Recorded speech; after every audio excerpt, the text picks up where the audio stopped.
আমরা সারাটা জীবন একটা তারপরের জন্য অপেক্ষা করি।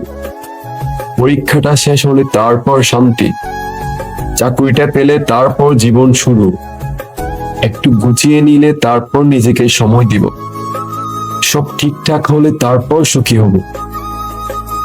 এই তারপর একটা দিগন্ত রেখার মতো যত এগোই ততই পিছিয়ে যায়। আমরা ভাবি একটা নির্দিষ্ট বিন্দুতে পৌঁছালে জীবন পুরোপুরি শুরু হবে, আর তখনই আমরা নিঃশ্বাস নিতে পারবো। কিন্তু জীবনটা আসলে সেই অপেক্ষার ফাঁকেই ঘটে যায়। যেই বিকেল আপনি ক্লান্ত হয়ে বারান্দায় বসে চা খাচ্ছিলেন, অথচ মাথায় চলছিল কালকের কাজের লিস্ট, ওটাই ছিল জীবন। যেই রাতে বন্ধুর মেসেজে হুট করে হেসে ফেলেছিলেন, যদিও মনটা ছিল ভারী, ওটাই ছিল জীবন।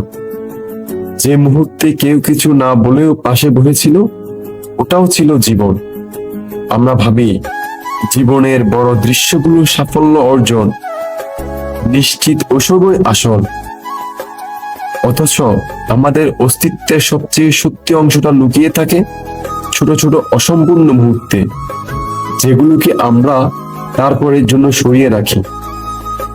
একদিন টের পাই যে তারপরের জন্য আমরা দৌড়াচ্ছিলাম সেটা কখনোই আসেনি, এসেছে অন্য কিছু, নতুন ব্যস্ততা, নতুন দুশ্চিন্তা, নতুন তারপর। আর ততদিনে সেই ছোট ছোট মুহূর্তগুলো যেগুলো আসলে আমাদের ছিল, তা ফুরিয়ে গেছে।